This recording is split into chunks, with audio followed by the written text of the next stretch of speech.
C'est toi qui lance le truc, moi je. Ah, mais tu vas m'expliquer. Moi, je suis pas trop voilà, Non, le but, dans la démarche. Non, commerce, tout ça, t'inquiète. je suis pas. Non, mais tu vas nous expliquer un peu Je suis tout. pas vendeur. Quoi. Tu vas tout raconter. Tu vas avoir le temps de te présenter, de tout expliquer. Donc, t'inquiète. Oui, t'as commencé là. Je lance toujours un peu avant. Bah, j'ai vu. Je lance toujours un J'ai peu avant. entendu Parce que des dans fois, tes podcasts. des fois je me dis peut-être que je vais avoir des pépites, tu sais, avant. C'est le 88e épisode de What the Hell. On se rapproche des 100. De ton objectif. On se rapproche de l'objectif. Je sais plus si tu m'avais dit, t'écoutes des podcasts toi? J'écoute depuis peu. Ouais. Et ouais, j'écoute depuis peu. Ça fait pas trop longtemps que je m'y suis mis. Mais c'est vrai qu'il y a des moments où j'ai pas trop envie d'écouter de la musique ou quoi, mais ça me plaît bien. Ouais. C'est dans quel cadre? Toujours dans ma démarche de faire des stats, Ouais, tes stats de mettre dans des cases. J'ai écouté pas mal de tes podcasts, donc je sais que tu fais l'interview Je fais les podcast. stats. Moi, c'est plutôt quand je conduis. Ok, en voiture. Ouais. Ok. Team bouchon le matin ou en Pas forcément le bouchon, soir, route quoi. Long déplacement, ouais. Plutôt, ouais. Ok. Autoroute, tout ça, et plutôt que de la radio, les pubs et tout. Ouais, au bout d'un moment. Donc ouais, j'aime bien. Cool, trop bien.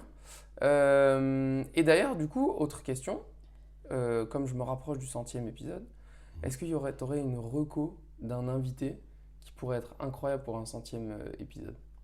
J'ai ma shortlist, j'en ai certains que j'aimerais avoir, mais ça m'intéresse de savoir si toi, il y a des personnalités que tu trouves pourraient être cool derrière le micro. Que j'aurais dans mes relations. Pas forcément. Ah, qui pourrait être cool d'un point de vue. Bah, vu que ça tourne pas mal quand même autour du bien-être et tout, peut-être un sportif. Ouais. Un sportif de haut niveau. Ok. Pas forcément connu quoi, mais tu vois,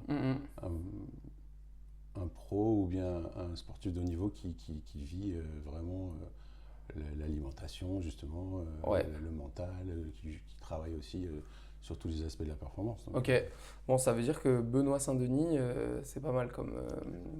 MMA, champion de MMA, et il habite, il est du coin quoi. Il était aux premières MMA à Bayonne et il habite dans le coin. Donc, généralement, c'est des personnages intéressants. En plus, MMA, ouais, c'est quelque chose quoi.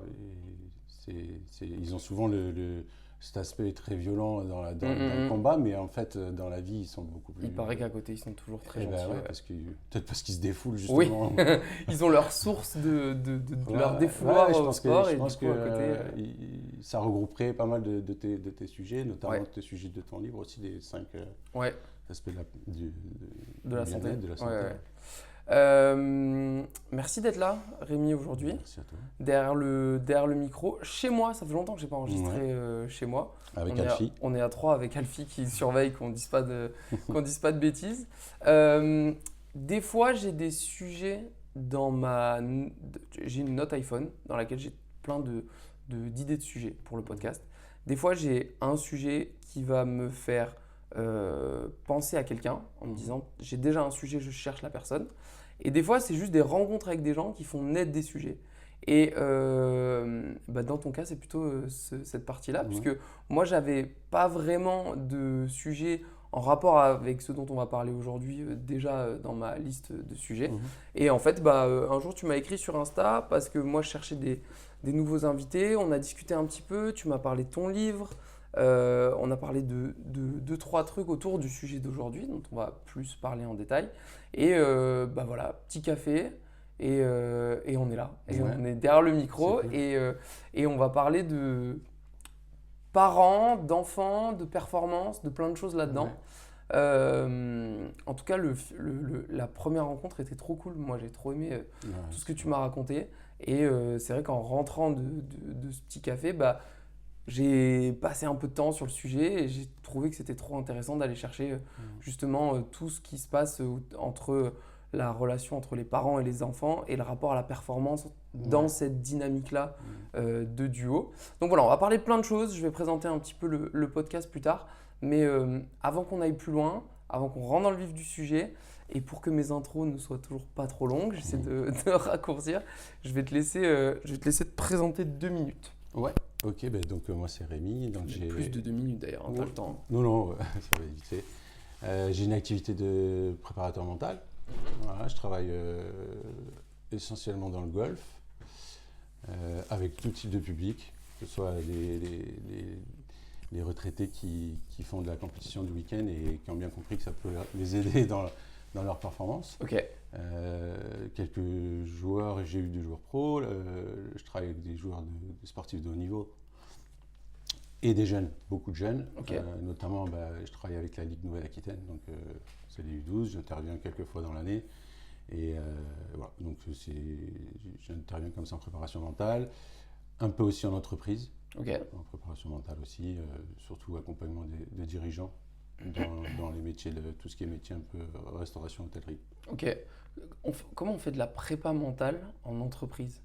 J'ai l'impression que c'est un sujet qui est lié au sport, tu vois. Oui, en fait, moi j'étais entrepreneur avant, donc c'est une performance d'être entrepreneur. Effectivement. Il y a tous les enjeux du sport, alors c'est pas la même chose, mais tous les enjeux de gestion, d'organisation, enfin il y a beaucoup de similitudes avec la performance sportive et la performance en entreprise.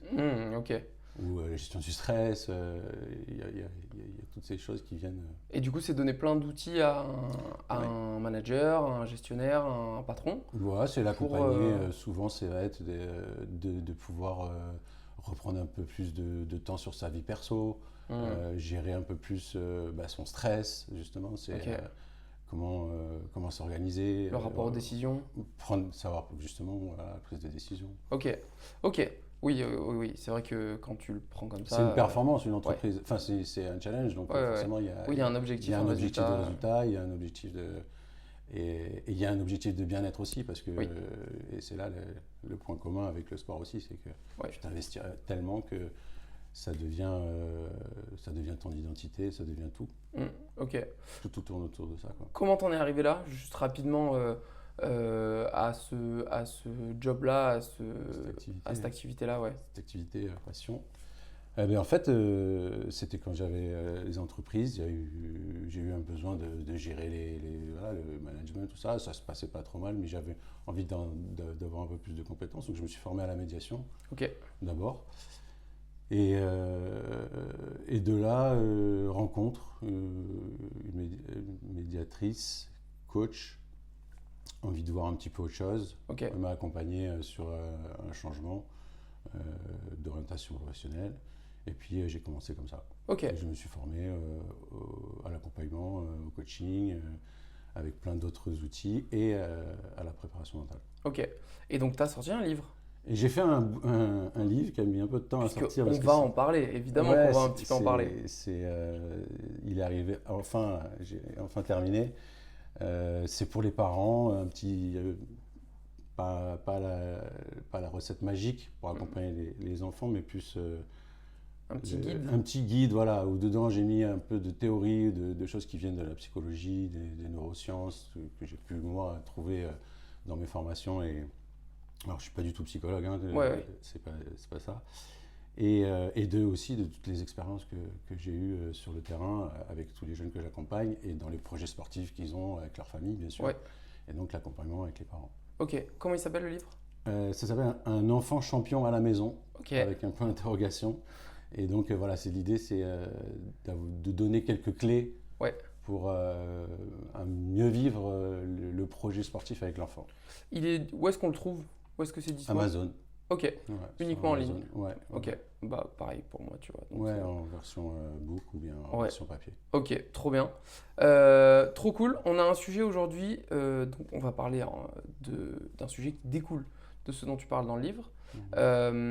Ça rentre pour moi dans la case des sujets d'utilité publique, tu vois.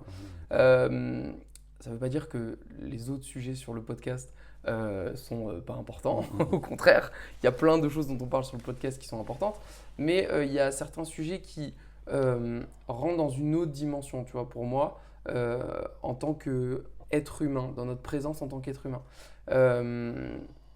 Toi, tu as des enfants, hein ? Oui. Ouais. Combien ? J'en ai 2. Ouais. Un qui est très grand, il a 29 ans, et le dernier qui va faire 16. Ok. Quand on parle d'enfants, j'ai l'impression que c'est souvent des sujets qui rentrent dans cette dimension-là, tu vois, parce qu'il y a quelque chose de il y a ce rapport à nos enfants de très protecteur. Donc c'est forcément des sujets qui deviennent très intéressants. On a déjà parlé nutrition avec les enfants sur le podcast avec Stéphanie Argous. On a parlé de comment est-ce qu'on amène les concepts de nutrition aux enfants. Est-ce qu'il faut leur en parler? Pas du tout. À partir de quand? Alors je ne sais pas quand cet épisode sort, mais normalement le prochain, c'est un épisode où on va parler de CrossFit pour les enfants et de sport de manière générale pour les enfants, mais plutôt que de juste parler de sport foot, basket, rugby, de sport fonctionnel, tu vois. Donc on parle de CrossFit Kids, mais on parle de sport fonctionnel. Du coup, c'est peut-être un teasing, tu vois. Soit l'épisode est déjà sorti et dans ce cas, ça marche pas, mais je pense que ce sera celui d'après, donc c'est un petit teasing.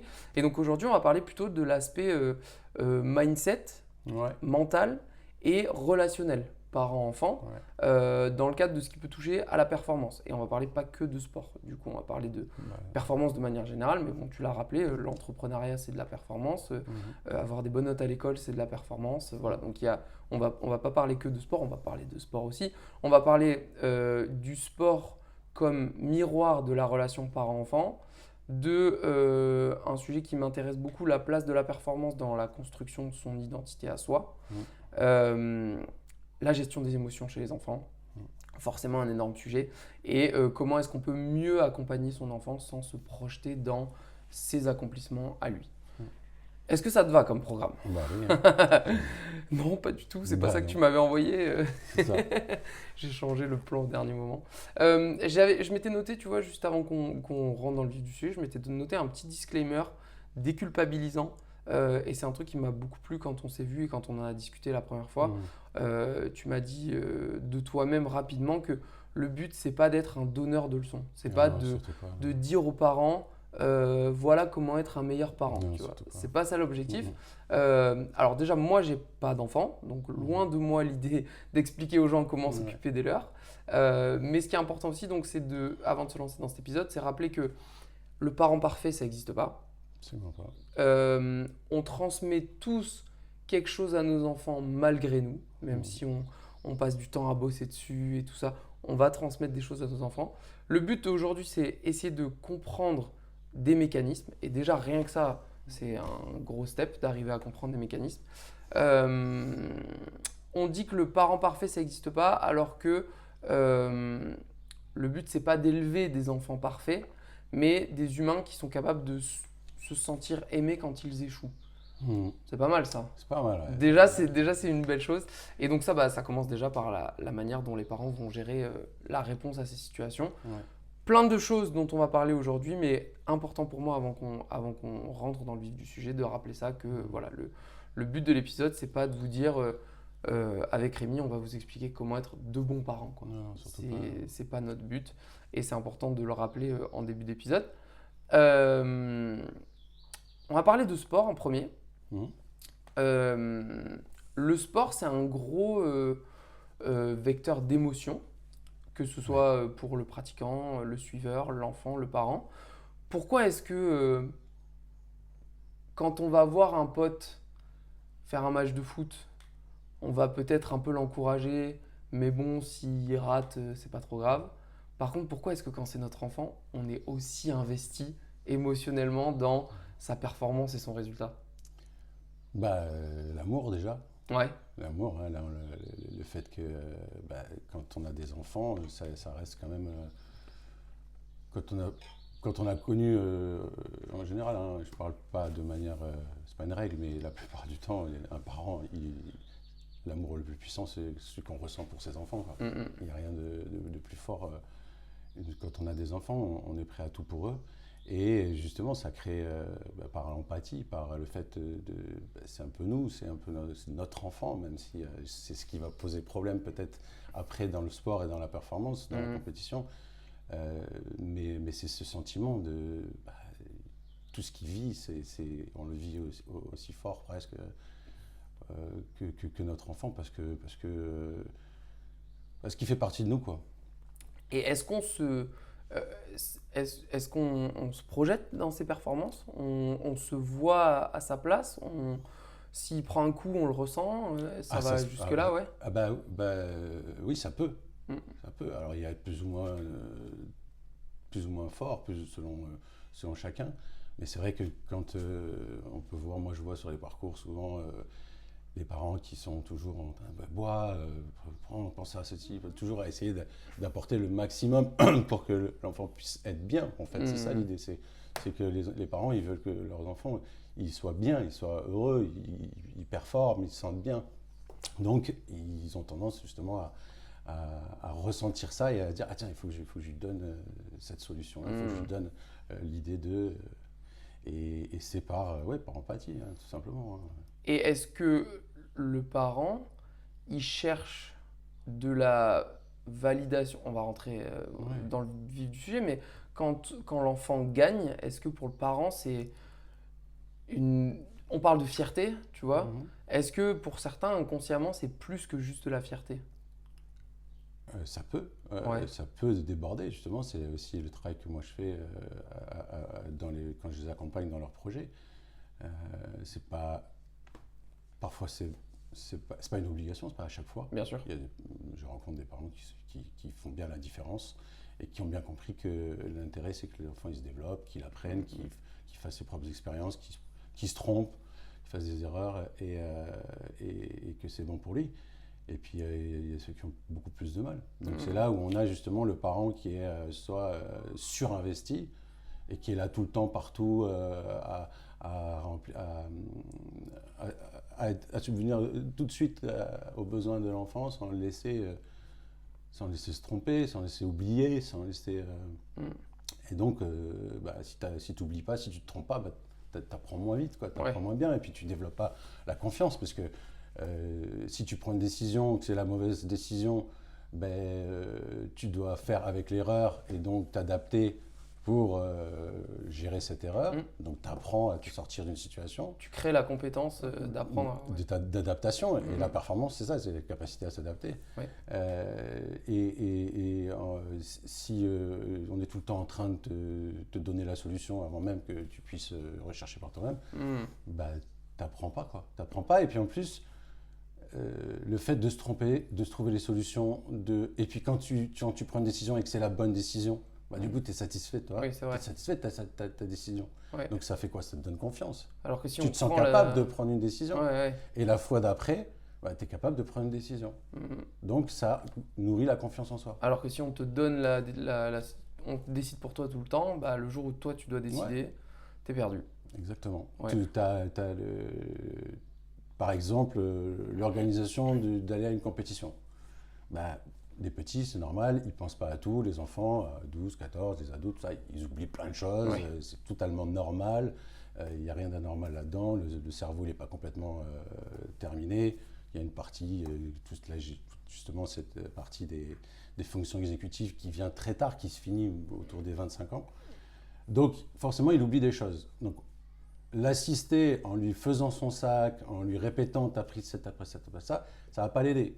C'est plus dans le souci de « faut pas qu'il lui manque sa gourde ou je ne sais pas quoi ». Parce que sinon, en compète, ça va pas l'aider, quoi. Ça va être plus difficile. Donc, il y a ce besoin de subvenir pour pas que l'enfant se sente mal après ou ait des contrariétés. Alors que si au départ, on se dit, tiens, comment on peut faire pour que tu n'oublies rien dans ton sac? J'ai vu des fois les gamins arriver sans le putter, par exemple. Tu vois. Donc, ils ont oublié leur putter parce qu'il avait pris pour aller jouer, ils l'ont mis dans la voiture et puis après, ils l'ont pas pris. Donc, ils arrivent ou alors, tu sais, les jumelles pour prendre la distance, la bûche là. Donc, en compétition, c'est utile quand c'est autorisé. Et donc voilà, ok, comment on fait pour que tu arrêtes d'oublier tout ça? On peut faire une liste. Tiens, on va faire la liste ensemble. On construit un truc. Par contre, après, tu as ta liste. Donc c'est à toi de checker ta liste. Si tu arrives en compète que tu as oublié ta gourde ou ton truc, tant pis, tu te débrouilles. Mais si ça a une incidence sur ta performance, peut-être ça va te servir que la prochaine fois, tu vas revoir ta liste bien comme il faut avant de partir. Mais est-ce que dans ça, il ne faut pas du coup dédramatiser l'incidence sur la compétition? Tu vois, quand l'enfant a oublié sa gourde, est-ce que, oui, c'est pas idéal et tout, mais est-ce qu'au final, peut-être que c'est le parent qui stresse que l'enfant n'ait pas d'eau, Alors qu'en vrai, on trouvera une solution au moment, tu vois. Peut-être que justement, il peut y avoir cette espèce de surcontrôle, de Ouais. je l'ai aidé à faire la liste, mais bon, je vais quand même aller vérifier son sac avant pour être sûr. Alors qu'en fait, bon, bah, il a oublié le putter, et bah, il joue quand même, il a 12 ans et il joue une compète locale, tu vois. C'est Ouais, pas, puis après, tu t'en fais il joue pas prêter une un, finale de tu vois, genre. Ouais, tu trouves voilà, une solution. bien sûr. En tout cas, et encore mieux, quand c'est possible, c'est carrément, tu demandes à ton gamin, tu lui dis, bah, comment on fait alors? Trouve-toi une solution. Ouais. Et là, tu l'incites justement à devenir autonome, à apprendre à trouver des solutions. Et tout ça, ça nourrit forcément la confiance. Et si la confiance, c'est en lien, c'est l'estime Ouais. de soi, quoi. Et quand tu dis ça, c'est important aussi, parce qu'après on peut vite rentrer dans le. C'est important aussi de dire que quand tu lui dis de trouver une solution, t'es pas non plus debout, les bras croisés, et le but c'est qu'il se trompe. Le parent, il reste aussi là pour l'aider. Ah ouais, Ouais, voilà, totalement, donc même quand totalement. on cherche à le responsabiliser, bon, bah t'es aussi là en tant Tout à fait, bien sûr. qu'adulte qui est là pour Évidemment, aider aussi. évidemment, Ouais. évidemment. Et il vaut mieux, je sais pas, l'exemple, il vaut mieux laisser grimper le petit à la balançoire ou quoi, et de te mettre derrière sans qu'il te voie au cas où, plutôt que de le tenir et de le faire monter en le tenant, quoi. C'est un peu ça l'image Ouais, ok. pour moi, hein. Je pense que c'est bien sûr que le rôle des parents, c'est d'être là en filet de sécurité pour tout le temps, à Parce qu'en n'importe quelle heure du jour et de la nuit. ouais. C'est ça, hein. Parce qu'en plus, quand tu as un parent qui a ce Surinvestissement. rapport-là, ouais, ce surinvestissement, Mhm. que ce soit dans la préparation, mais que ce soit aussi sur l'émotion du moment du jeu, bah, l'enfant il est pas bête, il ressent tout ça. Ah ouais, complètement. Ouais. Et qu'est-ce qu'un enfant ça interprète de tout ça? Est-ce que c'est des petits mouvements, des petites attitudes qui nous paraissent nous insignifiantes, mais c'est décuplé pour l'enfant, ou alors il le vit comme un adulte? Ah, bah déjà, tu parles d'expression, tout ça, parce que c'est important. Ouais. Il n'y a pas que les mots. Oui. Il y a les mots et il y a comment le souffle, enfin, comment je me comporte selon la situation. Body language. Le body language, exactement. Et ça, c'est important de comprendre que c'est la première chose qu'on apprend, en fait. On apprend à identifier les comportements de nos parents quand on est bébé, quand on est petit, avant de parler. Avant de comprendre les mots. Avant de comprendre les mots. Donc ça ne s'arrête pas une fois que tu sais que tu comprends les mots. Ça continue. Donc on peut te dire, t'encourager, mais si le comportement, le corps, il dit autre chose, l'enfant, il le voit de suite. Et l'adulte aussi, d'ailleurs, on le voit. Hein, le body language, c'est très, très, très parlant. Oui, ok. Et des fois, et la plupart du temps, même inconsciemment, on le voit. Ouais. Et alors, quand donc on a parlé un peu de l'avant, tu vois, la préparation, le moment. Une fois que la compétition, l'épreuve est terminée, il y a un résultat. Que ce soit il a gagné, il a perdu, il a été milieu de tableau, il a été nul, il a été très fort. Généralement, il y a un résultat. Est-ce que toi, j'imagine que sur les parcours, tu dois voir beaucoup de réactions très différentes de parents selon le résultat. Est-ce que généralement le parent il est très démonstratif dans le résultat? Est-ce qu'il est surtout démonstratif quand il gagne et beaucoup moins quand il perd? C'est ça que tu remarques? Ah, il y a de tout, mais c'est vrai que comme la performance, elle est trop, de mon point de vue, dans le sport en général, hein, pas dans tous les sports, mais beaucoup de sports, elle est trop liée au résultat, au score, au classement, au ranking, au machin. En fait, ça devient ce qui va valoriser ou pas, ce qui est bien ou ce qui est pas bien. Donc il y a un bon score, bah, t'es génial, t'es super, et t'as un mauvais score, t'es nul, et ça peut être perçu comme je t'aime si tu fais un bon score parce que je te montre effectivement de la joie, et l'enfant peut comprendre, bah, tu m'aimes pas, enfin c'est inconscient, mais bien sûr. Tu m'aimes pas parce que j'ai fait un mauvais score. Et là tu rentres dans des trucs vraiment où ça peut être très compliqué pour l'enfant parce que tu rajoutes une condition à l'amour en fait. Exactement, exactement. Et c'est pas simple, l'amour inconditionnel, c'est beau, on en parle et tout, mais c'est pas simple. Ouais. Mais voilà, j'ai un papa qui lui, alors comme tous les parents, comme moi, on a des défauts. Mais en tout cas, une chose est sûre, c'est qu'à chaque fois que je le vois, en fin de parcours, en fin de compétition, que le gamin il est bien joué ou pas bien joué, c'est un câlin. Ouais. Voilà, le dernier coup de putt, la balle elle rentre dans le trou, tout le monde se serre la main en fin de partie dans une compétition de golf. Et c'est un câlin. Ouais. Qu'il est bien joué, qu'il n'est pas bien joué. Ok. Et là, vraiment, tu montres que l'amour, il ne dépend pas de ce que tu es. Et c'est très, très important. Ça rejoint après ce que tu vas dire sur les adultes. Et ce que tu as parlé aussi dans un autre podcast sur la performance des adultes. C'est que si tu te construis comme ça, bah, tu construis cette dépendance au résultat, au score. Alors que moi, ce que j'amène dans le projet sportif et avec les sportifs, c'est la performance. Qu'est-ce que j'ai mis en place voilà. Si valoriser plutôt les efforts, le fait de rien lâcher, d'avoir vraiment mis toutes les routines au golf, il y a les routines, donc d'avoir mis toutes les routines en place à chaque fois, etc. Tout ce qui est dans le contrôle, tout ce qui va faire que tu peux performer, mais pas forcément gagner. Ouais, ok. Détacher le résultat final de l'effort que tu as mis dans la compétition, quoi. Ouais. Ok. Mais ça, pour les sportifs de tout niveau, hein, c'est ce qui est important, c'est de faire le maximum, de m'adapter au mieux, de mettre tout ce que j'ai travaillé, tout ce que j'ai appris, tout ce que je fais depuis des années, à le mettre en place le mieux possible. Et alors à ce moment-là, j'aurais fait une bonne performance. Et peut-être que ça va m'amener un bon résultat. Généralement, ça amène un bon résultat, mais pas forcément gagner. Ouais, forcément. Parce que l'autre, il a pu faire aussi la meilleure perf de sa vie et mettre un but de plus ou jouer un coup de moins au golf, par exemple.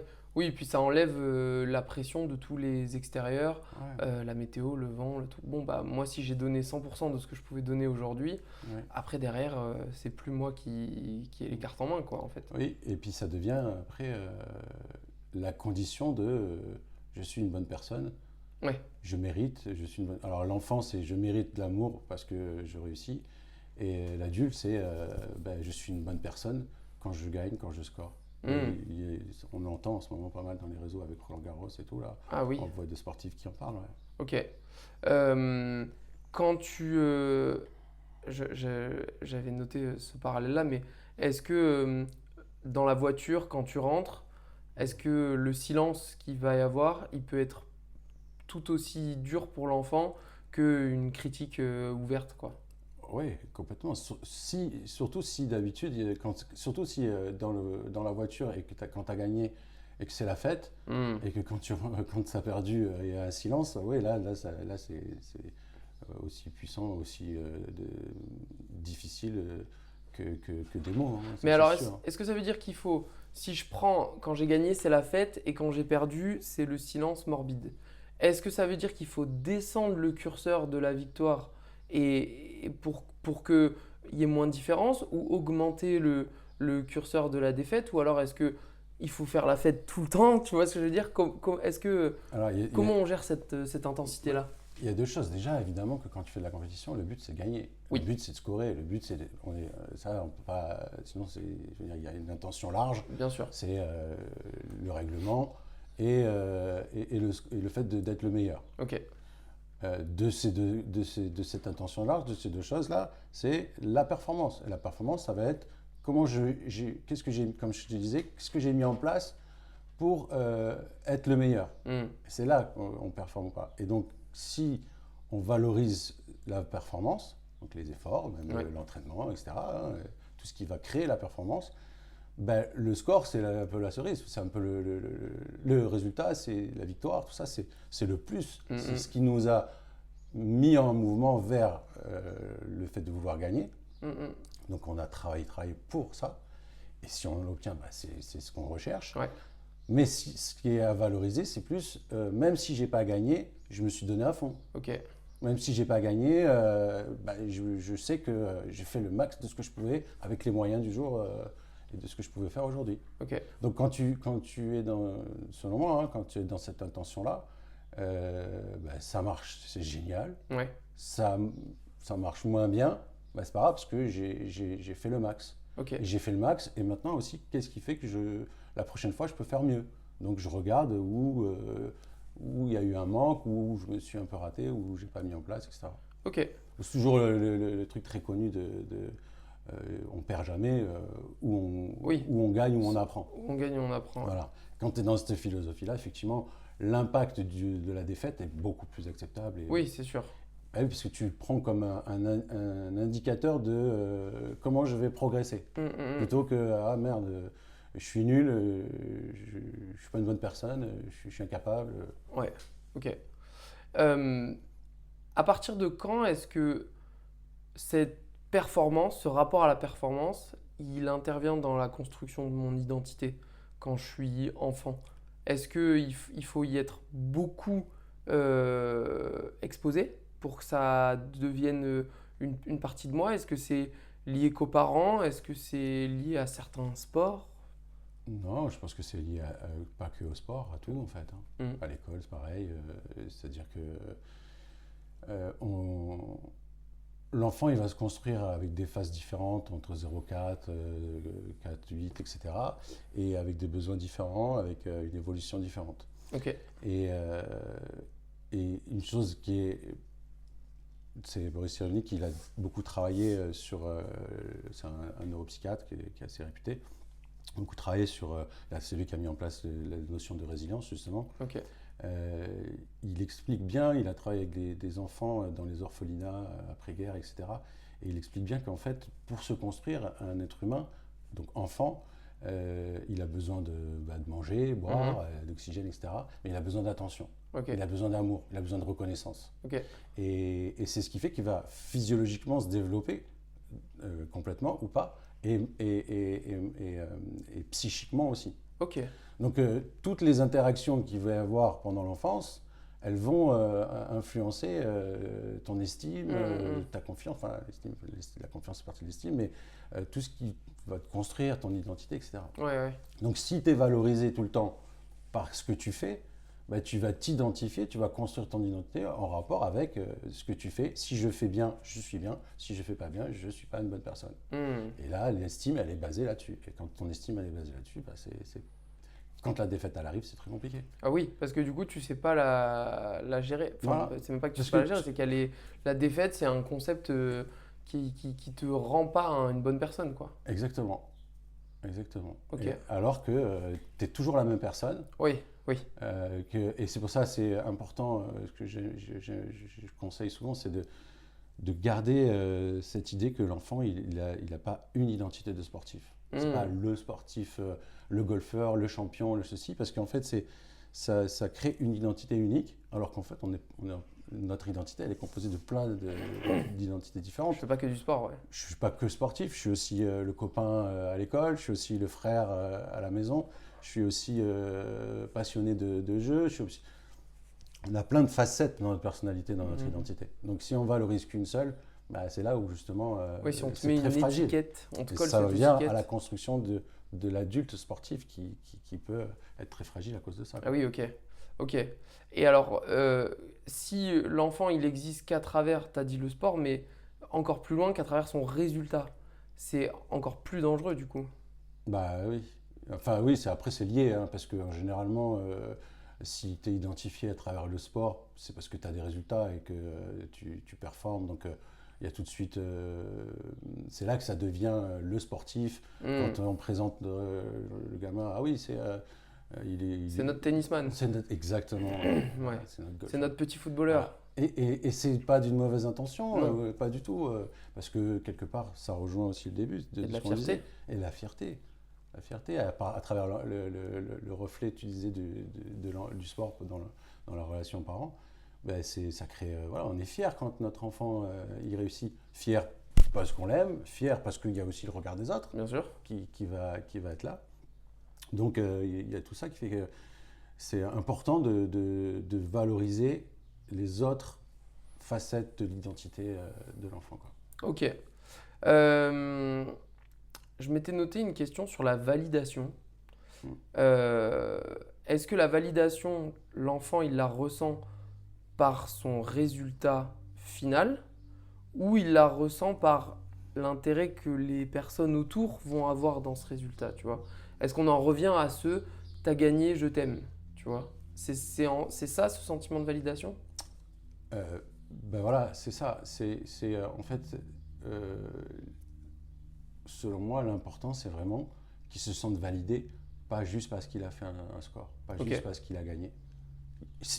on va le fêter. Hein. Et de toute façon, c'est même conseillé et très important en accompagnement, dans tous les accompagnements. Si tu te lances un défi et que tu le réussis, il faut le fêter. Bien sûr. Il faut le marquer. Moi, souvent, quand les enfants, justement, ils ont réussi une performance, ils ont mis les choses en place et en plus, ils ont obtenu un score ou quoi, je leur dis, tu demandes à tes parents, vous faites un petit repas du plat que tu préfères, tu marques le coup, là, tu t'encourages justement, tu te félicites par ce biais-là. Et donc, oui, la validation, elle vient forcément du regard des autres, surtout enfant, du regard de l'enseignant, du coach. Du coach, ouais. Le public, après, c'est encore plus extérieur. Ouais. Mais des parents, évidemment. Et c'est nécessaire. On peut en devenir dépendant à cette validation. Ça peut devenir une drogue. Le mot est peut-être dur, tu vois, mais est-ce que c'est pas vraiment comme une drogue, mais plus comme, toujours pareil, les questions d'estime, de confiance et de l'identité. Parce que si je score pas, tu vois, par exemple, un enfant qui démarre bien, il a de bonnes performances, il aime ce sport, et il valide, il réussit, etc. Donc tout de suite, il peut y avoir un engouement autour, donc tout ce qui est identité, ce que tu disais, le tennis, tout ça. On met peut-être aussi des moyens matériels en plus, un cours en plus, du temps. Des déplacements, du temps, etc. Et tout ça peut créer une pression sur l'enfant parce qu'il se sent inconsciemment obligé de réussir, de scorer, de gagner, d'être bon au moins. Et ça peut amener jusqu'au fait que quand il y a une contre-performance, ça fait beaucoup de dégâts pour l'enfant, parce qu'il y avait beaucoup d'enjeux, pas que pour lui. Oui, pas que pour lui, parce qu'il fallait aussi faire bien, parce que papa et maman aussi, ils ont quand même pris du temps pour m'emmener. Il y a ce besoin aussi qui est inconscient chez l'enfant. Et donc,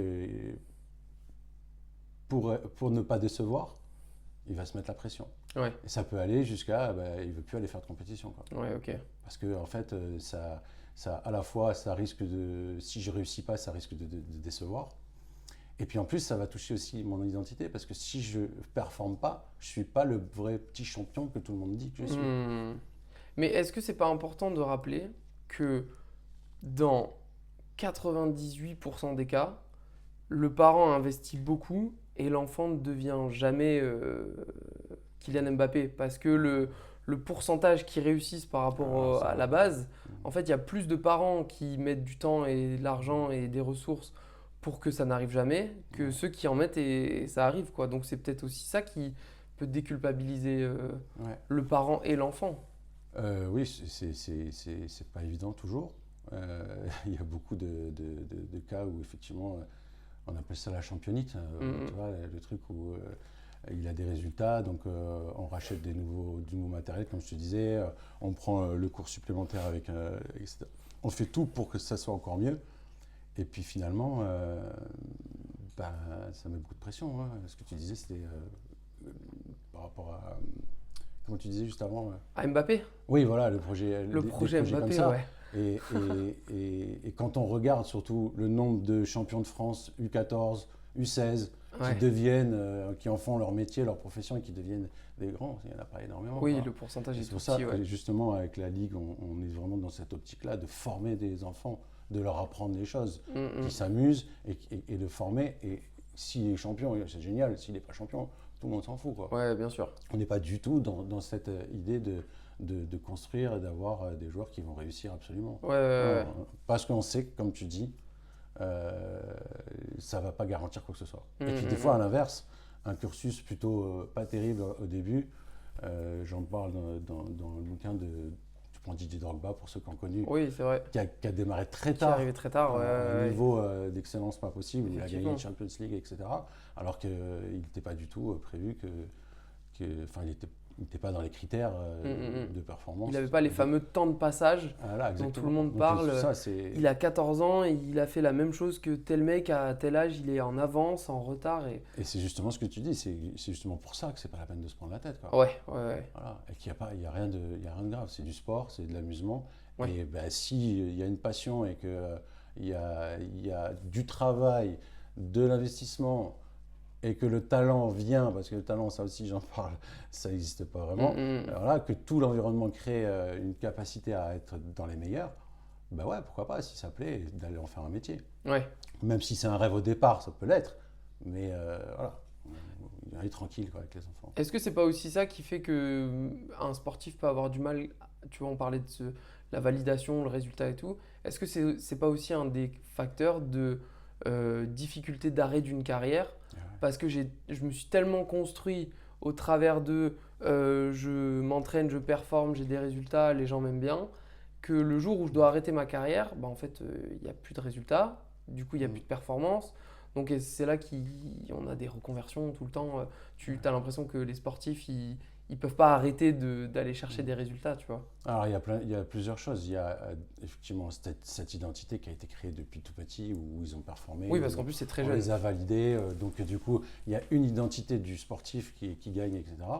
Et donc en grandissant, bah, il a cette identité. Et quand la carrière s'arrête ou quand il est blessé, bah, cette identité, elle s'effondre. Puisque tu n'es que le sportif, que le champion. Quand ça s'arrête, bah, tu n'es plus rien. Donc forcément, il n'y a plus aucun repère, il y a plus. C'est pour ça, d'où l'importance, tout petit, de développer plein de compétences différentes. Ouais. Au moins jusqu'à 14 ans, il n'y a pas un âge précis, mais le plus tard possible, c'est d'avoir plusieurs sports, pas d'avoir un seul sport. Quand après, il y a beaucoup plus d'investissement, qu'il y a plus de déplacements, on ne peut pas accumuler deux sports, sinon c'est une surcharge aussi avec l'école et tout. Oui, il faut penser aux parents aussi derrière. Voilà, donc il y a cette identité qui va s'effondrer à l'arrêt de carrière ou à la blessure. Et il y a aussi tout l'adrénaline, le vécu du sportif, du champion, tout le quotidien, toutes les habitudes qui changent. Oui. Il ne va plus à la salle, il ne va plus courir, il y va toujours, mais pas dans le même but. Ah ouais, c'est plus le même but. Il n'y a plus l'engouement de l'équipe, il n'y a plus l'engouement du pré-match, de l'après-match. Donc tout ça disparaît, donc forcément ça fait un vide total, quoi. Ouais. Et si en plus tu es identifié à ce que tu es, à ce que tu fais, bah, tout s'effondre. Ouais. Mandanda, là, le gardien qui vient de sortir justement des commentaires à ce propos-là, il est complètement perdu dans sa vie. Qui a arrêté sa carrière et qui est complètement perdu. Ne comprend rien à ce qui se passe, quoi. Ouais. Et les plus stables rebondissent très vite. Ceux qui ont justement eu, je pense, une éducation, un environnement qui n'était pas basé que sur ça. Ils ont construit une bonne estime d'eux-mêmes, donc quand tu as une bonne estime, tu te sens capable de faire autre chose. Une famille aussi, j'ai l'impression qu'il y en a beaucoup qui arrivent à s'épanouir dans le rôle de père et de mari post-carrière parce qu'ils ont beaucoup travaillé sur leur famille. Tu vois, ils ont construit autre chose. Ouais, voilà. Ils ont construit justement une autre identité. Exactement, l'identité de papa, de mari. Et puis ça donne un sens aussi. Parce que quand tu arrêtes ta carrière, tu n'as plus de sens. Si tu as donné tout, si tu as tout mis dans ta carrière, ben, le sens il part avec, quoi. Ouais. Alors que effectivement, des enfants, ça donne beaucoup de sens. Oui, c'est clair. Énormément. C'est clair. Le sport, c'est un lieu où on apprend à gérer nos émotions. Ça fait partie du sport. Tu dois tirer un penalty, faut apprendre à faire baisser le stress. Il ne reste pas beaucoup de temps, peut-être une défaite. Il y a plein d'émotions qui se passent du début à la fin d'une compétition à apprendre à gérer. Mais on entend aussi parfois le fait d'enterrer ces émotions. Pourquoi est-ce qu'il y a des générations qui ont grandi avec les arrête de pleurer, un homme ça pleure pas, serre les dents, sois fort. Pourquoi est-ce qu'il y a des enfants qui ont grandi avec ça comme Alors, il y a, selon moi, je n'ai pas la réponse toute faite, mais selon moi, il y a plusieurs choses. Il y a déjà, ça vient des générations d'avant. C'est-à-dire qu'avant, on ne se posait pas la question de si tu es bien ou tu n'es pas bien. Il fallait, après, sans parler de la guerre forcément, mais même avant encore, tous les besoins n'étaient pas complètement satisfaits, nourris, donc il fallait d'abord penser à manger, à avoir un toit, et c'était le plus important. Pendant la guerre, après-guerre aussi, donc toutes ces générations où on ne se pose pas de questions, quoi. T'avances et puis c'est tout. C'était un peu l'environnement aussi, les conditions qui prêtaient prêté à ça. Maintenant, on est dans un confort quand même beaucoup plus, voilà, en grande sécurité. Ça rejoint un peu une des théories de la pyramide de Maslow où tu as les besoins fondamentaux du développement humain. Les trois premiers besoins fondamentaux, s'ils ne sont pas nourris, tu ne te préoccupes pas du reste. Non, c'est clair. Donc, si tu n'as pas à manger, tu ne vas pas te préoccuper si tu dois aller chez le psy parce que tu as un trauma. Donc, tu le fais parce que tu es dans un environnement sécure, tu as un toit, tu as à manger, tu as de la reconnaissance. Tu peux dormir. Voilà. Et là, tu vas commencer à développer, à travailler sur certaines choses. Okay. Donc, il y a ce côté-là. Et donc, ça, c'est resté. C'est resté et c'est très important. Il n'y a pas que du mauvais là-dedans. Ouais, c'était ma question d'après, tu vois. C'est quoi la limite entre la résilience, le serre les dents parce que c'est dur mais parce qu'il ne faut pas lâcher, et la répression émotionnelle, tu vois. J'imagine que la limite, elle doit être un peu fine entre les deux des fois. Ouais, je pense que on ne peut pas être tout le temps entre les deux. Il y a forcément d'un côté de l'autre à chaque fois. Okay. Mais l'important, c'est d'en avoir conscience. Ah oui. Et oui, parce que si tu n'en as pas conscience, tu n'es que dans le soi fort, par exemple. Tu dis tout le temps, voilà, comme tu dis, un enfant, il tombe, il se fait mal, oh allez, c'est rien, pleure pas, on y va. Oh, ok, c'est génial, parce que ça va développer chez le sportif. En général, ce sont des personnalités qui sont des soi forts, où ils sont dans le dur, et voilà, il faut y aller, voilà. Et alors, c'est très bien parce que c'est ce qui fait qu'il va faire l'effort de plus. Ouais. Il va, même s'il a mal, il va travailler quand même, il va continuer, il va faire ce qui fait qu'il va devenir meilleur. En revanche, la contrepartie, c'est que si tu es tout le temps dans le soi fort, déjà, tu as peut-être tendance à moins demander de l'aide. Bien sûr. Puisque tu dois être fort, tu dois te débrouiller tout seul. Ok. Et puis aussi, si tu es toujours dans le soi fort, ça amène souvent aussi avec la surexigence. Donc tu dois toujours être parfait. Et si tu dois toujours être parfait, ça veut dire que quand tu fais quelque chose de bien, tu n'es quand même pas satisfait parce que ça aurait pu être mieux. J'ai fini, je sais pas, j'ai fini en... J'ai fini troisième, j'aurais pu finir deuxième, quoi. Voilà, à cause de ça, ça et ça, si j'avais fait ça, ça... Non, au lieu tu vois, et là, la difficulté, c'est que quand tu regardes les choses positives de ta performance, tu nourris ta confiance. Si tu es toujours en train de remettre en question ce que tu as fait, même si c'était bien, quelque part, tu nourris pas ta confiance. Parce que tu es toujours dans la remise en question. Le coup parfait, je sais pas, tu fais un ace, le soi fort et la personne qui est tout le temps dans il faut être plus fort, il faut être parfait, va avoir encore un regard critique sur ça. Oui, mais j'ai touché la ligne, c'est un coup de chance, ou oui, j'aurais pu la mettre plus comme je voulais. J'ai servi à 200, j'aurais pu servir à 210. Donc, il n'y a aucune satisfaction de ce qu'il a fait. Okay. Et comme il n'y a pas de satisfaction, il n'y a pas d'auto-validation de ce que c'est bien, donc la confiance, elle ne se nourrit pas. Alors, elle se nourrit quand même parce qu'ils ont quand même confiance. Bien sûr. C'est pas... Mais ça pose problème pour après, le lendemain, pour la deuxième journée. Mais ce qui est dur là-dedans, c'est...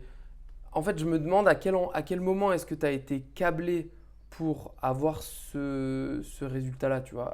À quel moment est-ce que comment est-ce que je l'évite ça? Comment est-ce que j'évite d'élever un enfant qui va avoir ce réflexe de j'ai servi à 200, j'aurais pu servir à 210, tu vois. Parce que moi, je me reconnais dans ce que tu dis là, tu vois.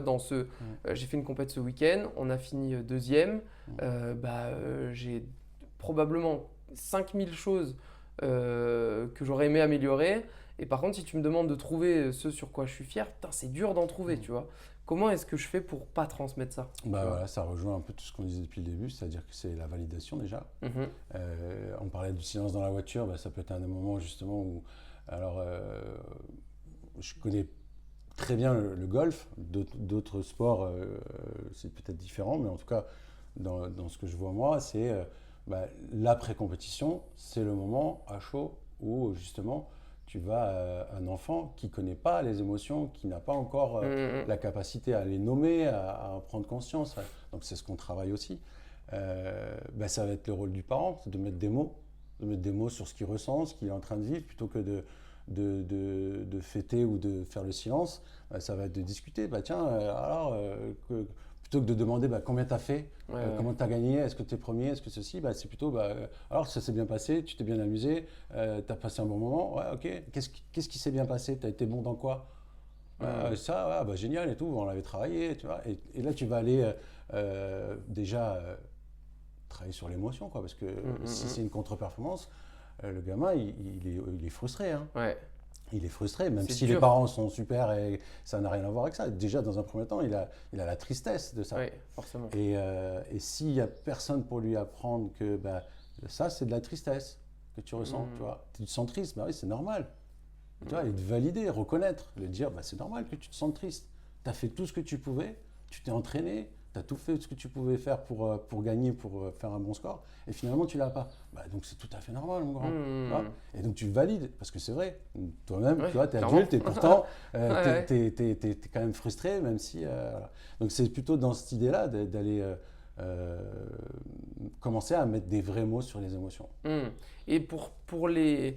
Il a perdu, il a raté, Okay. Comment est-ce que tu amènes à ça? Parce que, tu vois, j'adore est-ce que tu t'es bien amusé, qu'est-ce que tu as bien fait, mais c'est important aussi de l'amener à avoir un regard critique sur ce qu'il a mal fait. Est-ce que du coup c'est ça? Ça fait partie de la suite, justement. Okay. Alors, tu peux très bien... Alors, soit il n'y a pas d'ordre précis, mais c'est mieux de finir sur quelque chose de positif dans l'interaction après dans la voiture, par exemple, ou au repas.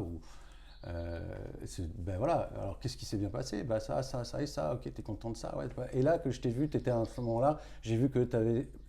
Ah oui, non, mais en fait, tu vois, tu interagis, tu discutes, tu poses des questions ouvertes, et surtout, tu vas... Et qu'est-ce qui a été plus difficile?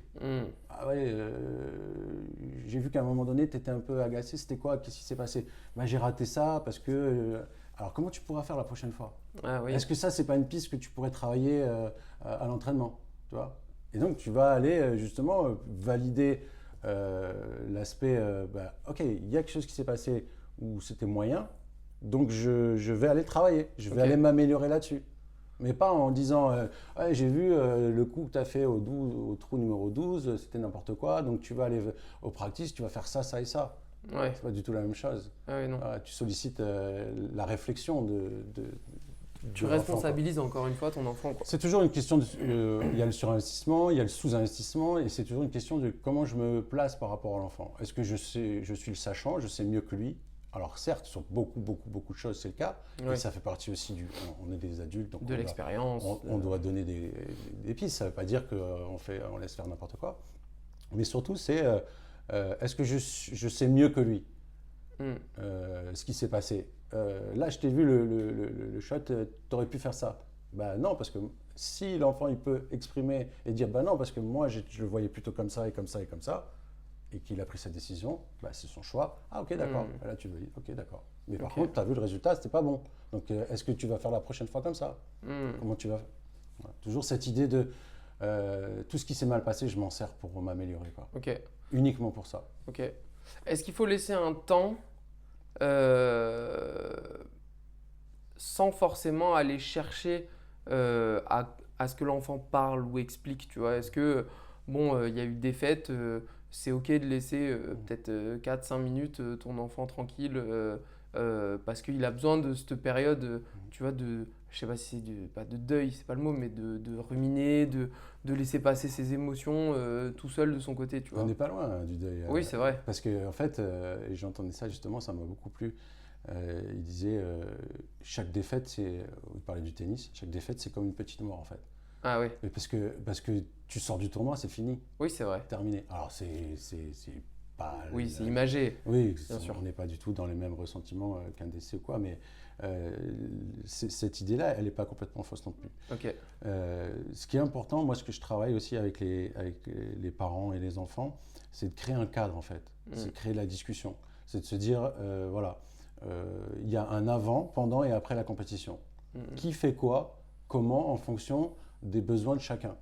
Donc je fais, ça vient aussi de mes formations de travail de médiateur, je vais travailler d'abord avec l'enfant en entretien individuel, je dis voilà, ok, qu'est-ce que tu as besoin toi, comment tu as envie que ça se passe, comment tu te sens dans les meilleures conditions pour... qu'est-ce qui te met dans les meilleures conditions pour performer? Ouais. Bah ouais, moi j'aime bien que je ne m'occupe pas des balles ou que je ne m'occupe pas de ça, que c'est papa qui s'en occupe. Mais moi, j'ai besoin d'être tranquille quand je m'échauffe. J'ai pas envie que papa il vienne me mettre la pression. Ou bien j'ai besoin qu'il soit là tout le temps à côté de moi. J'aime bien quand il fait des blagues. Voilà, exactement. Ok, d'accord. Et après, je fais un entretien avec le parent ou avec les parents. Et là, on échange sur justement, pour vous, qu'est-ce qui est important? Moi, je veux pas qu'il se comporte comme ça. Je veux qu'il soit respectueux de ses affaires. Mais en même temps, je veux. Voilà. Donc voilà. Et après, on se réunit. On croise. On se réunit et j'anime une conversation entre les deux, entre les parents et l'enfant, en disant, voilà, alors explique à tes parents ce que toi qui est important. Et donc, et si c'est mal compris, je reformule pour que les parents peuvent aussi dire. Voilà. Et donc, il crée comme ça, il y a un qui est co-créé entre les parents et les enfants, qui fait que tout le monde se sent respecté, tout le monde a ses besoins qui sont nourris, à la fois d'éducation et à la fois de liberté. Et ce cadre, on va le mettre en place pour les compétitions qui arrivent. On va tester, est-ce que ça correspond, est-ce que c'est bon? Non, on adapte. Et puis en vieillissant, en grandissant, l'enfant il a d'autres besoins. Il a peut-être besoin de plus que papa il soit moins là, plus d'indépendance. Ok, on va rectifier, et ça crée un dialogue entre les parents. Et pour ça, il faut que le parent il accepte d'être au même niveau, entre guillemets, de négociation, de discussion. À partir du moment où tu as un enfant et que tu ne le considères pas comme un sujet, que tu es dominant par rapport à lui, que tu sais tout mieux que lui, tu es capable d'écouter et d'entendre les besoins de ton enfant. Quoi. Oui, donc c'est beaucoup de communication. Si l'enfant, faut être capable de dire à l'enfant, est-ce que là tu veux qu'on en discute ou alors est-ce que tu as besoin, est-ce que tu veux que je te laisse tranquille et peut-être que l'enfant il va dire non là, laisse-moi 10 minutes, je mets mes écouteurs, je regarde par la fenêtre et puis peut-être que dans 10 minutes on alors en tant que parent, c'est pas facile. Hein. Oui, j'imagine. Il faut vraiment le comprendre. Parce qu'on a envie d'être une solution. Exactement. Et on a envie d'être là aussi. Si jamais l'enfant il dit moi je préfère que tu sois pas sur le parcours, je préfère pas te voir parce que ça me met la pression. Il faut acheter un bon déguisement. Un chapeau, une moustache. Des arbres de camouflage. Et c'est pas évident pour le parent parce qu'il a investi, parce qu'il aime, parce qu'il adore voir son fils s'épanouir. Mais si tu penses d'abord à l'enfant, à ton enfant, tu prends sur toi et puis tu ravales et puis tu essaies de te cacher. Si tu peux. Mais c'est important. Je trouve que ça, c'est important. J'avais une question sur peut-être les garçons. Est-ce que le sport, ça a un rapport particulier à la masculinité? Est-ce que toute cette histoire de performance, ça vient nourrir un certain stéréotype masculin? Alors, je pense que ça doit dépendre des sports. Ouais. Il y a des sports plus que d'autres. Je pense que oui, ça doit être une problématique forcément, hein, mais il doit y en avoir d'autres pour les filles. Ah oui. Oui. De comportements adaptés qu'on croit adaptés socialement, quoi, les codes sociaux. Oui, je pense que oui, ça peut peser pour certains. Ouais. Ok. Comment je fais la différence entre je pousse trop mon enfant et je le soutiens? Tu vois, comment est-ce que je vois en tant que parent, c'est pas facile, tu l'as dit, c'est pas facile des fois d'avoir ce recul-là. Comment on fait pour l'avoir ce recul-là? Est-ce qu'il faut passer par quelqu'un d'autre? Il faut avoir un regard extérieur, tu vois, de quelqu'un qui va dire là, tu es en train de trop contrôler, ou alors est-ce que nous, on peut développer des mécanismes qui font qu'on reconnaît qu'on va un peu trop loin dans le fait de pousser l'enfant? Ça dépend des parents, ça dépend de chacun. Il y a cette capacité ou pas à se remettre en question. Ok. À déjà, accepter que peut-être, est-ce que ce que je fais, c'est ce que j'invite dans le bouquin, hein, c'est ça, hein, c'est vraiment cette idée. Est-ce que je me pose des questions sur la meilleure manière d'aider et de construire une bonne identité, une bonne estime de soi à mon enfant? Ou est-ce que je suis omnibulé par le score, le résultat, l'apparence que ça donne parce que j'ai mon enfant qui est champion, ou est-ce que je pense qu'à ça et j'ai pas assez de recul? Mais ça sera le parent qui se remet un peu en question. Il va se tourner vers quelqu'un de toute manière. Il va aller demander de l'aide, que ce soit au pro, ou au coach, ou bien il va faire intervenir un préparateur mental, un psychologue du sport. Donc ça va dépendre de chacun, mais oui, c'est mieux. Enfin, je pense que c'est mieux, quoi. C'est quand même... il y a des compétences qu'on n'a pas en tant que parent, on ne nous apprend pas à être parent. Donc, non, c'est clair. Donc ça peut... Voilà, je ne sais pas si c'était ta question.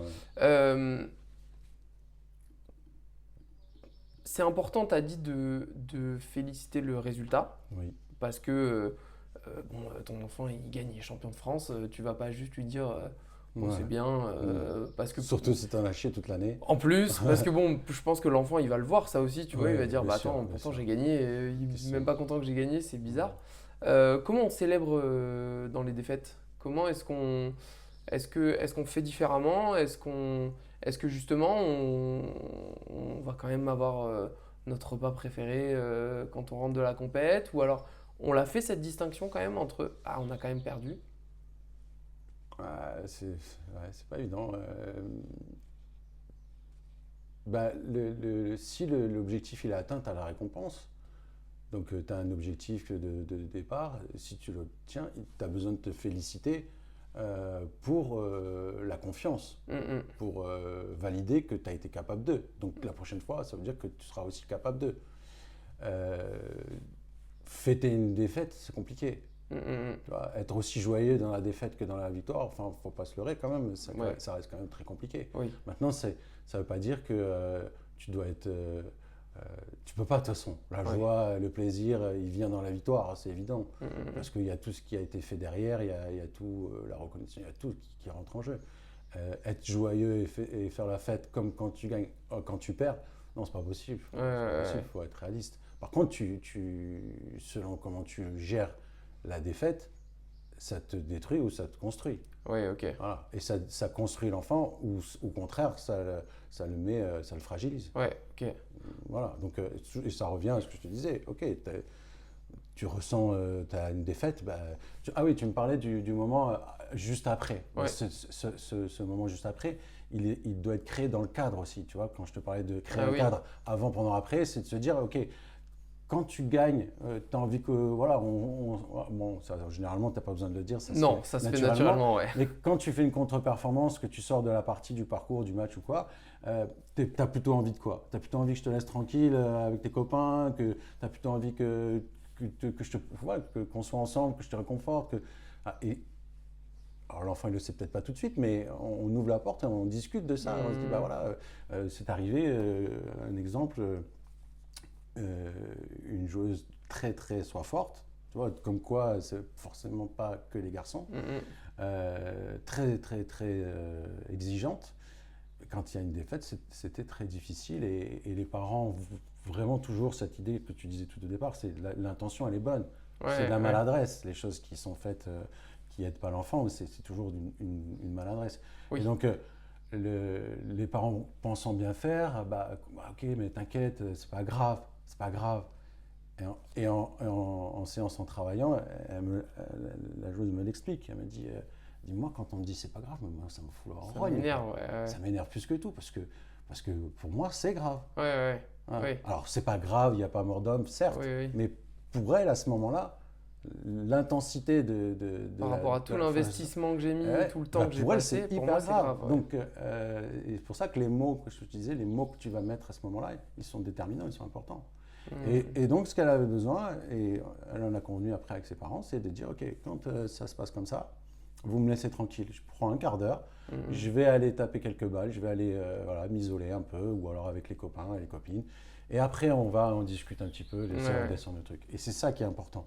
Et j'appuie aussi sur cette notion de débriefing juste après le match, juste après la compète, qui est vraiment le pire à faire, c'est d'aller refaire le match. Quoi. Direct à chaud. Le pire, mais même pour un adulte, mais vraiment l'enfant c'est encore pire parce que il est dans les émotions, il a aucune capacité de réfléchir à ce qui s'est passé, d'en tirer profit, donc c'est même pas la peine de refaire le match. La seule chose importante à ce moment-là, comme on disait, mettre des mots sur les émotions, mettre des mots sur les ressentis, et après on verra. On passe à autre chose. C'était tu vois, j'allais te demander qu'est-ce qu'un enfant a réellement besoin d'entendre après un échec. Et en fait, ce que tu dis, c'est qu'il faut c'est que ça dépend de l'enfant.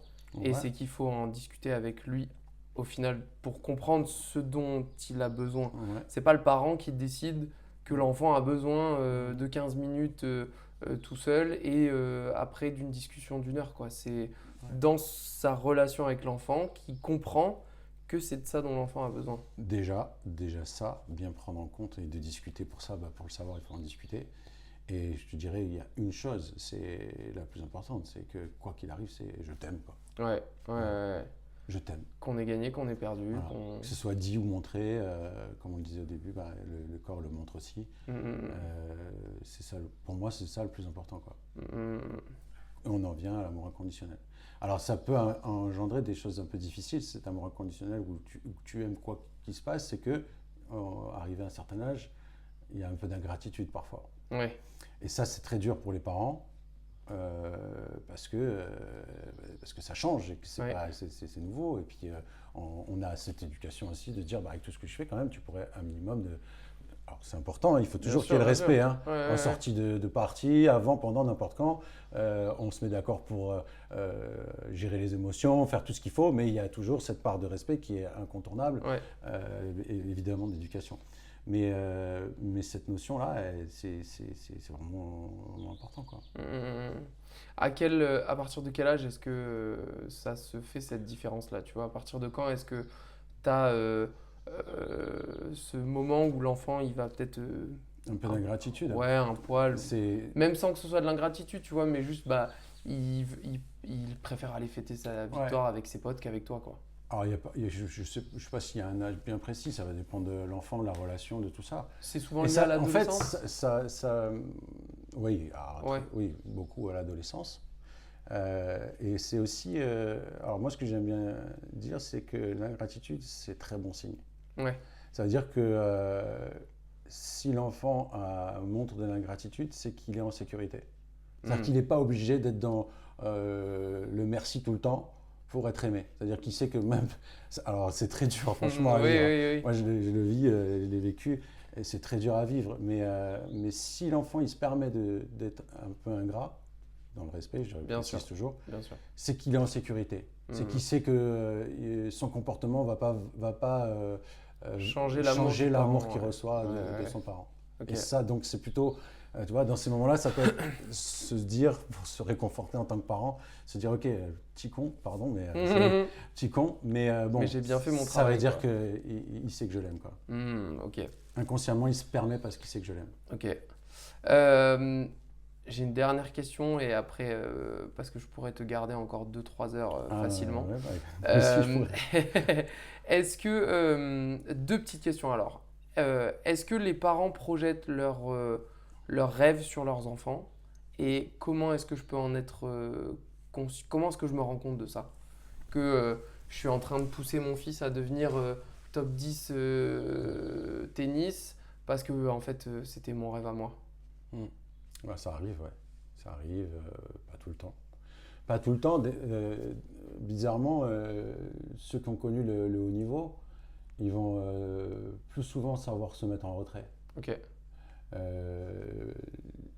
Mais ceux qui n'ont pas connu le haut niveau, ils vont effectivement avoir tendance à projeter leurs rêves non atteints, quoi. Dans leur enfant, ouais, ça. Ils essaient de le vivre au travers de ce que vit l'enfant. C'est comme on disait au début, c'est une part de soi, un enfant, donc quelque part on a envie qu'il réussisse, et c'est là le danger par contre. Ok. Là pour l'enfant, c'est vraiment pas bon, quoi. Ouais. Et du coup, dernière question qui va bien avec ça, mais comment est-ce que je sais que le sport c'est encore un plaisir pour l'enfant? Parce que justement, dans cette recherche de performance, de pression et tout, moi j'en ai connu des potes petits au foot qui tu sentais qu'ils venaient à reculons ou ils venaient parce qu'il fallait que papa soit fier et du coup pour que papa soit fier, il fallait que je vienne au foot, quoi, tu vois. Voilà, t'as répondu. Ouais, c'est ça, c'est juste là-dedans. Quand il a plus envie d'y aller. Ok. Quand il a plus envie d'y aller parce que papa, il sait que c'est pour faire plaisir à papa ou maman. Ou maman, bien sûr. Ouais. Et bah oui, voilà, qu'il n'y a plus de joie, il n'y a plus de plaisir. Il y a de l'agacement, il y a des pleurs, pendant la compétition. Parce que le sport en compétition, le sport sans compétition, c'est pas du tout la même chose. Mais en compétition, ouais, c'est un désintérêt, un manque de motivation, un manque d'envie. Et puis voilà quoi. Il faut toujours être vraiment à l'écoute de ça, parce que c'est vraiment important. Moi, j'ai dû, comme je ne suis pas psychologue, moi ça m'est arrivé que le gamin me dise là j'en peux plus quoi. J'en peux plus et parler d'idées noires, tu vois. Donc comme je fais un contrat moral avec eux de confidentialité, d'abord je dis ok, là quand même on est sur un sujet assez important. Donc moi je vais devoir en parler, à moins que toi tu puisses en parler directement. Toi-même, ouais. Et donc je peux l'aider à ce moment-là à formuler les choses, etc. Parce que s'il n'en a pas parlé jusque-là, c'est que c'est peut-être compliqué à en parler. Carrément, ouais. Et au final, donc ça s'est bien réglé parce que finalement les parents ils ont dit ok, bon, pas de souci, ils sont allés voir un psychologue, et ce que je leur avais conseillé, et ça a été réglé rapidement. Okay. Mais il faut être attentif à ça, de cette période d'adolescence puberté là, où il faut être attentif au changement de comportement, quoi, en fait. Ouais, c'est quand le comportement, tout allait bien, et puis d'un coup, on a moins envie d'aller s'entraîner, moins envie de ceci, moins envie de cela. Et c'est là aussi qu'il faut être capable de respecter ce besoin de peut-être lever un peu le pied, peut-être poser, je parle toujours du golf, mais poser les clubs pendant un mois. Ouais. Et j'en ai vu qu'ils l'ont fait récemment. Une vraie coupure. Et en plus, ça a un effet hyper positif parce que le fait de poser, ça redonne de l'envie après d'y retourner, quoi. Mais faites le même en tant qu'adulte, hein, ça. Ouais, oui, mais de toute façon. Vous allez courir 4 fois par semaine pour préparer un semi, un marathon, j'en sais rien.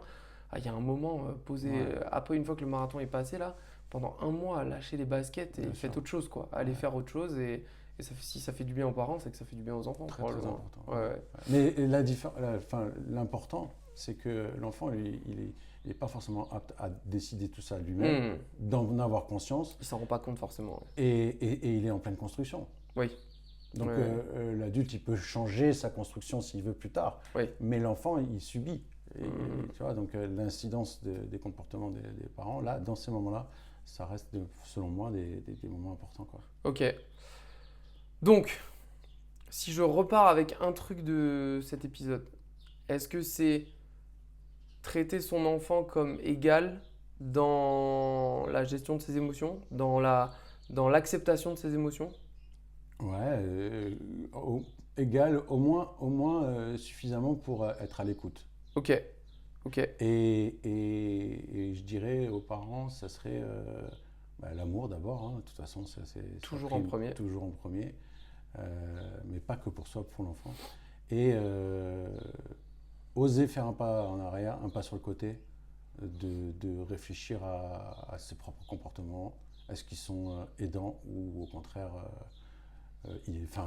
est-ce que je répète en fait ce que j'ai vécu, et alors dedans il y a des bonnes choses, mais il y a peut-être des choses qui étaient moins bonnes, et peut-être je vais essayer de... Et juste un mot sur le fait de vouloir que notre enfant vive ce qu'on n'a pas vécu. Alors c'est vrai dans le sport, mais c'est vrai aussi dans la vie de tous les jours. Ah oui?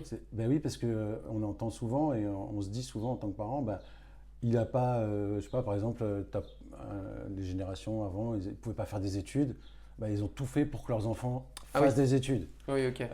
Tu as été blessé dans ton enfance parce que, je sais pas, on t'a mis de côté ou on t'a été critiqué ou quoi, et puis ça a une incidence, tu as eu une blessure et que tu travailles peut-être aujourd'hui, tu vas avoir tendance à faire en sorte que ton enfant ne vive pas ça pour pas qu'il ait cette blessure-là.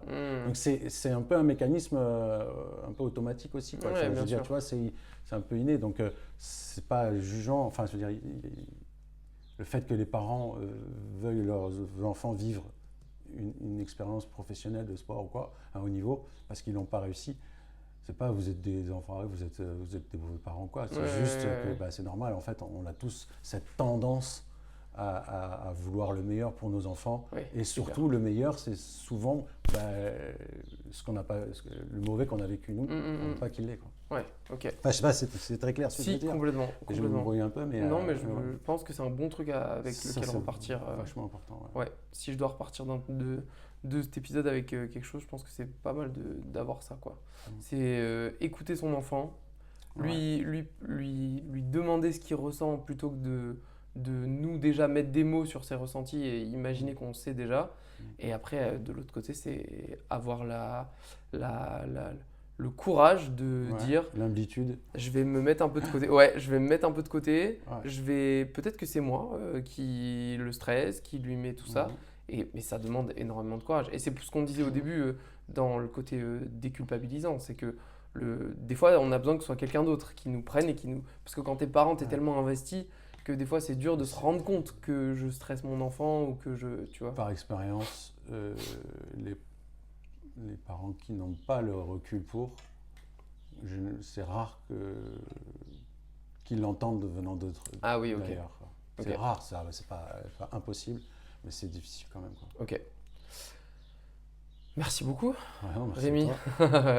88e épisode. Si je veux en savoir plus sur toi, si j'ai bien aimé tout ça, que ça m'a plu tout ce que tu m'as raconté, où est-ce que je peux te retrouver le plus simple? J'ai un site internet, Rémi Labourie Coach. Ok. Insta. Ouais. Pareil, Rémi Labourie Coach. Et voilà. Et le livre sur Amazon. Ok. De toute façon, peu importe où vous écoutez cet épisode, que ce soit sur Spotify ou sur YouTube, vous avez en dessous, en description de l'épisode, les liens. Donc vous avez le lien vers le site, le lien vers le compte Insta et le lien vers le livre. Donc vous retrouvez tout ça très facilement, normalement. Pareil sur Instagram, le post pour annoncer l'épisode, Rémi il est identifié et tout. Donc bon, pour le retrouver, ce ne sera pas compliqué normalement. Si vous n'arrivez pas à le retrouver, c'est que vraiment vous ne y mettez pas du vôtre. Je rappelle 3 petits trucs avant de terminer l'épisode. Si vous voulez soutenir le podcast, il y a 3 manières de le faire. La première, il y a 3 meilleures manières de le faire. La première, c'est de laisser un avis ou un commentaire. C'est le seul moyen de faire remonter un podcast dans les classements sur Spotify. Vous dites si ça vous a plu, ça vous a pas plu, ce que vous avez pensé de l'épisode, si vous voulez que Rémi vous accompagne. Voilà, vous mettez un petit commentaire, un petit avis. Deuxième moyen, c'est de partager l'épisode. Copier-coller le lien dans votre story, pas dans les bouchons parce que vous êtes en voiture, mais quand vous partez faire votre footing ou tâches ménagères à la maison, comme ça me permet de savoir qui est dans quelle catégorie. Ou alors vous l'envoyez directement à un parent, pote à vous, qui a un peu trop investi avec ses enfants et vous avez envie de lui faire écouter, lui faire prendre un peu raison. Et le dernier moyen, c'est rejoindre le compte Insta, donc c'est @whatthehealth le podcast. C'est tout attaché en minuscule. Et en général, sur le compte, j'annonce les prochains invités, je tease un peu les prochains épisodes. J'essaie de le faire, je ne le fais pas assez, mais des petits récaps de certains épisodes, des notions importantes, des concepts qu'on a vus.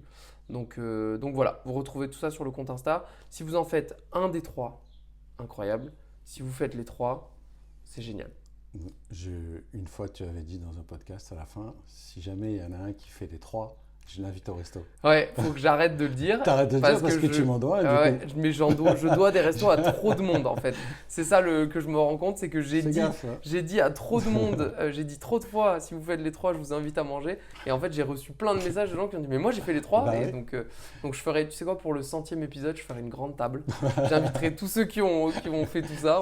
On fera une grande table tous ensemble et voilà, ce sera ça. J'essaie de réfléchir à faire un épisode en public.